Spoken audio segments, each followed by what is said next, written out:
శుక్లాం బ్రహ్మ విచారసార పరమాద్యాం జగద్వ్యాపినీం వీణా పుస్తకధారిణీం అభయదాం జాడ్యాంధకారాపహాం హస్తే స్ఫాటికమాలికాం విదదతీం పద్మాసనే సంస్థితాం వందే తాం పరమేశ్వరీం భగవతీం బుద్ధిప్రదాం శారదాం. శ్రీ మహాగణాధిపతయే నమః. శ్రీ మహాసరస్వతే నమః. శ్రీ గురుభ్యో నమః. ఈ సంవత్సరము 3 మార్చి 2026 రోజున చంద్రగ్రహణం సంభవిస్తుంది.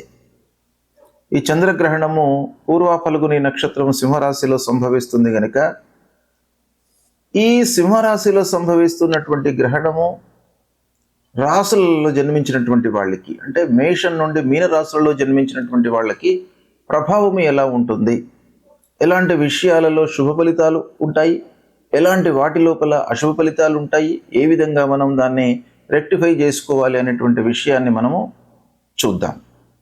మీనరాశి జాతకులకు ఈ చంద్రగ్రహణం యొక్క ప్రభావం ఎలా ఉందో తెలుసుకుందాం. సింహరాశిలో గ్రహణం సంభవిస్తుంది. సింహరాశి అనంటే మీనరాశి జాతకులకు 6వ స్థానం అవుతుంది. అంటే 6వ స్థానంలో గ్రహణం సంభవిస్తుంది. 6వ స్థానంలో గ్రహణం సంభవించడము గ్రహణ గోచారం ప్రకారంగా అనుకూలమైనటువంటి స్థానమే. అయితే ఈ గ్రహణము ఈ స్థానంలో 6వ స్థానంలో సంభవిస్తున్నప్పుడు ఈ స్థానానికి సంబంధించినటువంటి కారకత్వాలు, ఆ స్థానానికి సంబంధించినటువంటి విషయాలపైన కొంత గ్రహణం యొక్క ప్రభావం ఉంటుంది. కాబట్టి మీరు ముఖ్యంగా మానసికంగా అలసిపోయేటువంటి అవకాశాలు ఉంటాయి. అంటే వర్క్ లోడ్ పెరుగుతుంది. తద్వారా మీరు సమయం లోపల పనులను పూర్తి చేయలేరు. శత్రువులతో కొన్ని ఇబ్బందులు, అనారోగ్య సమస్యలు, నిద్రలేమి ఇలాంటివి మీకు ఈ గ్రహణం మూలకంగా కనబడుతున్నాయి. వీటికి మీరేంటంటే ఆధ్యాత్మిక చింతన పెంచుకోవాలి. అంటే భగవంతుడి పైన భక్తి ప్రపత్తులను మీరు పెంచుకున్నట్టయితే తప్పకుండా ఈ రూపంలో వచ్చేటువంటి ఇబ్బందులన్నీ కూడాను మీకు దూరం అవుతాయి. కనుక ఈ 6వ స్థానంలో ఉండడం మూలకంగా కూడాను మీకేంటంటే ఖర్చులపైన కూడాను కొంత భారం పడుతుంది. అనవసరమైన ఖర్చులు, రావాల్సినటువంటి రాకపోవడము, ఇలాంటి వాటిపైన ఈ గ్రహణం యొక్క ప్రభావం ఉంటుంది కనుక దాన్ని కొంత మీరు నియంత్రించుకోండి. ఖర్చులను నియంత్రించుకోలేని పక్షంలో మనం ఏం చేయాలి? ఆదాయ మార్గాలపైన మనస్సు నిలపాలి. ఆదాయం ఎలా పెంచుకోవాలి? ఖర్చులు తగ్గినప్పుడు మనము రుణాల వైపుకు వెళ్లకుండా, రుణాల బారిన పడకుండా ఉండడానికి మనం ఏం చేయాలి? ఆదాయ మార్గాలను పెంచుకోవాలి. దానిపైన మీరు మనస్సు నిలపాలి. ఇకపోతే ఈ గ్రహణం మూలకంగా మీనరాశి జాతకులకు గ్రహణానంతరము విడుపు స్నానం చేసిన తర్వాత విష్ణువు పూజించండి. వెంకటేశ్వర స్వామి దేవాలయానికి వెళ్ళండి. నారాయణుణ్ణి పూజించండి. అంటే నారాయణుని యొక్క అనుగ్రహం మూలకంగా మీకు బాగా కలిసి వస్తుంది. శ్రీమన్నారాయణుని యొక్క స్తోత్రాన్ని పఠించండి. తర్వాత మీకు శక్తి అనుసారము అన్నదానం చేయండి. ఇవి చేసినట్టయితే ఈ గ్రహణం మూలకంగా కలిగేటువంటి దుష్ప్రభావం దూరమవుతుంది. గ్రహణ గోచారం అనుకూలంగానే ఉంది మీనరాశి వారికి. అయినప్పటికీ 6వ స్థానంలో సంభవిస్తుంది కనుక కొన్ని ఇబ్బందులకు అది కారణమవుతుంది. కాబట్టి దాని నుంచి మీరు విముక్తులు కావడానికై నారాయణుని మీరు స్మరించండి, అన్నదానం చేయండి. చంద్రగ్రహణము ఈ సంవత్సరము 3 మార్చి 2026 రోజున ఏర్పడుతుంది. చంద్రగ్రహణము ఎలా ఏర్పడుతుంది అనే విషయాన్ని మనం చూసినట్టయితే ప్రతి పౌర్ణిమ రోజున భూమి, సూర్యుడు, చంద్రుడు ఇవి అన్నీ కూడాను సరళ రేఖలోకి వస్తుంటాయి ఆకాశంలో. అయితే ప్రతి పౌర్ణిమ రోజున గ్రహణం ఏర్పడదు.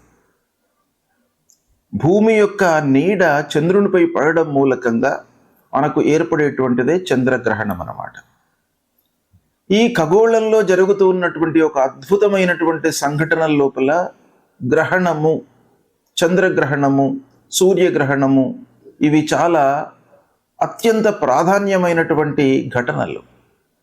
అయితే ఈ ఘటనల యొక్క ప్రభావము భూమిపై నివసిస్తున్నటువంటి మానవులపైన ఎలా ఉంటుంది అనేటువంటి విషయాన్ని మనం చూసినట్టయితే, ఈ సంవత్సరము అనగా 3/3/2026 సంవత్సరము పాల్గొన్న శుక్ల 15 పూర్ణిమ మంగళవారం రోజున ఈ గ్రహణము సంభవిస్తుంది.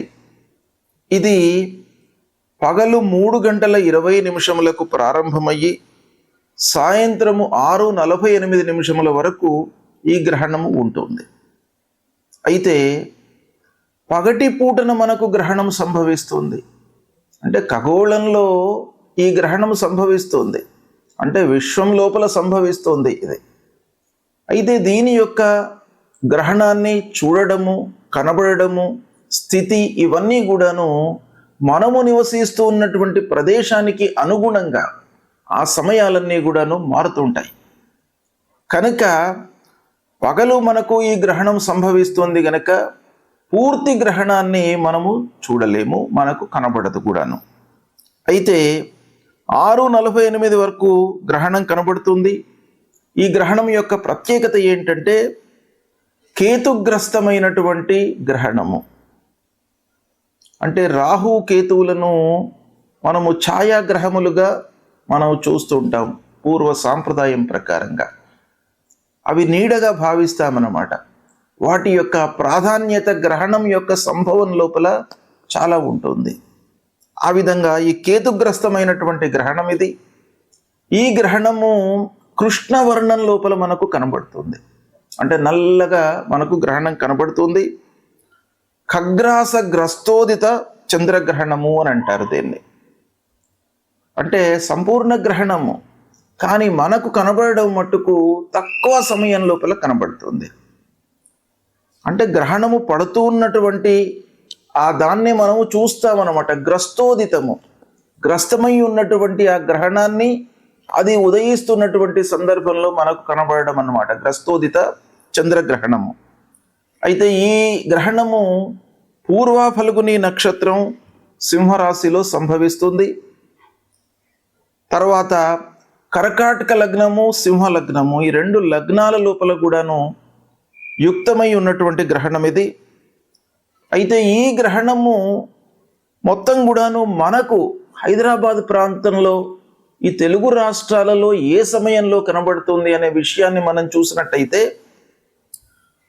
సాయంత్రము 6:24 నుండి 6:48 మధ్య కాలం లోపల మట్టుకే మనకు కనబడుతుంది.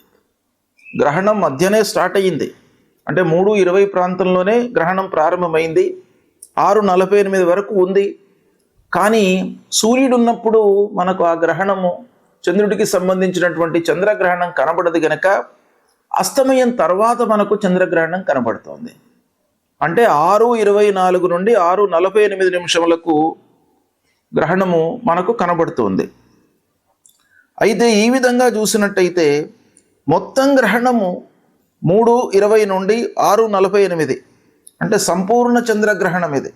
3:30 వరకు గ్రహణం కనబడుతుంది. మనకు ఈ ప్రాంతంలో కనబడదు, కానీ ఖగోళంలో 3:30 ఈ గ్రహణం మొత్తం సంభవిస్తుంది. మనకు కనబడేది మట్టుకు 24 నిమిషాలు మాత్రమే హైదరాబాద్లో. అయితే ఈ గ్రహణం యొక్క ప్రభావము ఎలా ఉంటుంది, ఎవరు ఎలాంటి విషయాలపై నియమాలను పాటించాలి అనేటువంటిది మనకు శాస్త్రం చెప్తోంది. మన హిందూ ధర్మంలో గ్రహణానికి అత్యంత ప్రాధాన్యత ఉంది. అంటే గ్రహణ నియమాలను పాటించాలి, గ్రహణ సమయంలో పునశ్చరణ చేసుకోవాలి. అంటే గురూపదేశమైనటువంటి మంత్రాలు మనము ఈ గ్రహణ సమయంలో మనము ఉచ్చరించినట్టయితే, జపాలు చేసినట్టయితే అది ద్విగుణీకృతమైనటువంటి ఫలితం వస్తుంది. అంటే ఆ మంత్రము ఆ సమయం లోపల మలినమవుతుంది కనుక దాన్ని మనం ఏం చేయాలి, పునశ్చరణ చేసుకోవాలి. అంటే ఆ సమయం లోపల మళ్ళీ దాన్ని ఒక మహిమాన్వితమైనటువంటి ఆ మంత్రంగా మనము మళ్ళీ యథావిధిగా ఉంచుకోవడానికి ఆ గ్రహణంలో తప్పకుండా మనం చేసుకోవాలి అనేటువంటిది శాస్త్రం చెప్తోంది.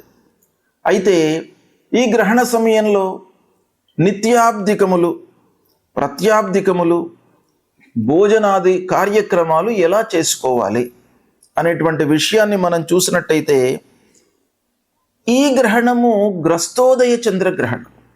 ఈ గ్రస్తోదయ చంద్రగ్రహణం లోపల యామ చతుష్టయం వేద అని మనకు శాస్త్రం చెప్తోంది. అంటే 4 యామాలు ఈ గ్రహణానికి వేదకాలం అన్నమాట. అంటే గ్రహణం కంటే ముందే ఈ వేద ప్రారంభమవుతుంది. వేద ప్రారంభము అని అంటే ఏంటి? వేద అనగానే ఒక వాతావరణం లోపల మనకు మార్పులు కనబడతాయి. కనుక ఆ వాతావరణంలో వస్తున్నటువంటి మార్పులకు అనుగుణంగా మన నిత్య నైమిత్తిక కార్యక్రమాలన్నీ కూడాను ముడిపడి ఉంటాయి. కాబట్టి వాటిని వేదకాలంలో మనము ఆచరించకూడదు అనేటువంటిది శాస్త్రం చెప్తోంది.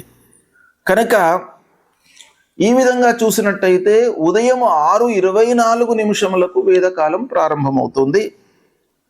కనుక ఈ వేదకాలం ప్రారంభం కాగానే మిగతా కార్యక్రమాలన్నీ కూడాను మనము ఆపు చేసుకోవాలి. అంటే ఆ సమయం కంటే ముందే మనం అన్నీ కూడాను పూర్తి చేసుకోవాలి. ఇక గ్రహణానంతరము ఆరోగ్యవంతులు, నిత్య భోజనాలు, పౌర్ణిమకు సంబంధించినటువంటి ప్రాప్త్యాప్తికాలన్నీ కూడాను చేసుకోవాలి.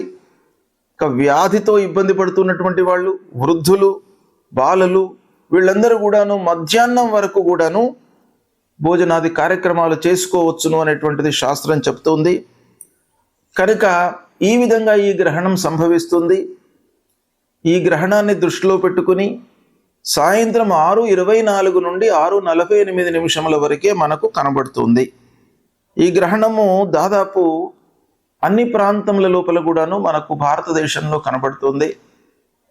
ఆ స్థితిని బట్టి కొన్ని నిమిషాల లోపల తేడా వచ్చేటువంటి అవకాశాలు ఉంటాయి. కాబట్టి మనకు హైదరాబాదు తర్వాత తెలుగు రాష్ట్రాలు, ఈ 2 ఆంధ్ర తెలంగాణ, ఈ 2 రాష్ట్రాలకు సంబంధించింది చూసినట్టయితే 6:24 నుండి 6:48 వరకు ఈ గ్రహణం కనబడుతుంది. ఈ గ్రహణము పూర్వ ఫల్గుని నక్షత్రం సింహరాశిలో సంభవిస్తుంది. కనుక సింహరాశిలో జన్మించినటువంటి వాళ్ళు, పూర్వ ఫల్గుని నక్షత్రంలో జన్మించినటువంటి వారు, మరియు గ్రహణ గోచారము అధమంగా ఉన్నటువంటి రాశులలో జన్మించినటువంటి వాళ్ళు తప్పకుండా ఈ గ్రహణానికి సంబంధించినటువంటి శాంతి, దానము ఇవి చేసుకోవాలి. అయితే ఎవరికి అధమ స్థాయిలో ఉంది ఈ గ్రహణము అని మనం చూసినట్టయితే, సింహరాశిలో సంభవిస్తుంది ఈ గ్రహణము. కనుక సింహము, కన్య, మకరము, వృషభము ఈ రాశులలో జన్మించినటువంటి వారికి ఈ గ్రహణ గోచారము అధమంగా ఉంటుంది. అంటే ఈ గ్రహణం యొక్క ప్రభావము ఎక్కువగా ఉంటుంది ఈ రాశులలో జన్మించినటువంటి వారికి. ఇక ధనుస్సు, కుంభము, మేషము, కర్కాటక రాశులలో జన్మించినటువంటి వారికి మధ్యస్థంగా ఉంటుంది. తుల, వృశ్చికము, మీనము, మిథున రాశులలో జన్మించినటువంటి వారికి ఈ గ్రహణం యొక్క ప్రభావము లేదు. ఈ రాశులలో జన్మించినటువంటి వారికి గ్రహణము శుభప్రదమైనటువంటి ఫలితాలను ఇస్తుంది. అయితే ఈ గ్రహణ శాంతి అంటే గ్రహణానంతరము చేసుకోవలసినటువంటి విధానం ఏంటంటే, ఈ నక్షత్రంలో జన్మించినటువంటి వాళ్ళు, ఈ రాశిలో జన్మించినటువంటి వాళ్ళు తన రాశికి అంటే సింహరాశిలో జన్మించినటువంటి వారికి సింహము, కన్య, మకరము, వృషభము ఈ రాశులలో జన్మించినటువంటి వారికి ఈ గ్రహణం యొక్క ప్రభావము ఎక్కువగా ఉంటుంది. కాబట్టి వీళ్ళు ఏం చేయాలి అని అంటే, గ్రహణానంతరము స్నానం చేసిన తర్వాత గ్రహణ సమయంలో ముఖ్యంగా పట్టు స్నానము, విడుపు స్నానము అనేటువంటిది ఉంటుంది. అంటే గ్రహణ ప్రారంభంలో స్నానం చేయడము, స్నానం చేసిన తర్వాత జపం చేసుకోవడము, గురూపదేశమైనటువంటి జపాన్ని చేసుకోవడము, తర్వాత గ్రహణానంతరం కూడాను విడుపు స్నానం చేసి దాని తరువాత ఈ గ్రహణానికి సంబంధించినటువంటి పరిహారాలు చేసుకోవాలి. అంటే ఏం చేయాలి అని అంటే, వాళ్ళ శక్త్యానుసారం మనకు శాస్త్రం చెప్పబడి ఉంది. శాస్త్రంలో ఏముంది అని అంటే, వెండితో కానివ్వండి, రాగితో కానివ్వండి, బంగారంతో కానివ్వండి, వాళ్ళ శక్త్యానుసారము సూర్యుడు, చంద్రుడు, రాహు, కేతువుల బింబాలను అంటే ప్రతిమలను చేయించి వాటిని ఒక ఆవు నెయ్యితో నింపినటువంటి తామ్ర పాత్ర లేదా కంచు పాత్ర లోపల ఉంచి తిలలు అంటే నువ్వులు, వస్త్రము, దక్షిణలను అందులో ఉంచి సూర్యచంద్ర రాహు కేతువులను ధ్యానించి దానం ఇవ్వాలి. అంటే యథాశక్తిగా దానికి పూజ చేసిన తర్వాత ఆ బింబాలను ఒక బ్రాహ్మణునికి కానివ్వండి, లేదా అర్చకుడికి కానివ్వండి, లేదా దేవాలయంలో నిత్యం కూడాను భగవంతుడి సేవలో నిమగ్నమై ఉన్నటువంటి వాళ్లకు ఎవరికైనా కూడాను ఇది దానం ఇవ్వచ్చును. దానం ఇస్తున్నటువంటి సమయంలో మీరు ఆ ధ్యాన శ్లోకాన్ని మట్టుకు చదువుకోవాలి, సంకల్పం చేసుకోవాలి. సంకల్పం ఏం చేయాలి?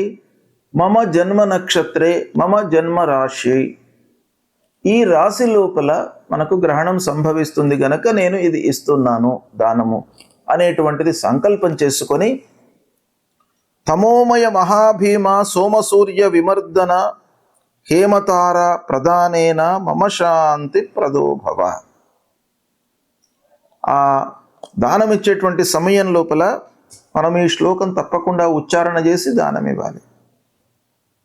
అంతేకాకుండా విదుంతుద నమస్తుభ్యం సింహికా నందనాచ్యుత దానే నానేన నాగస్య రక్షమాం వేదజాత్ భయం. అంటే ఈ గ్రహణం వలన ఉద్భవించినటువంటి భయము, ఆందోళన, తర్వాత అనారోగ్య సమస్యలు, ఇవన్నిటి నుండి కూడాను మమ్మల్ని కాపాడండి అనేటువంటి ఒక కోరికతో, ప్రార్థనతో మనం చేసి ఇది దానం ఇవ్వాలి. ఇచ్చినట్టయితే మనకు ఆ గ్రహణం మూలకంగా కలిగేటువంటి దుష్ప్రభావము దూరం అవుతుంది. శుభం.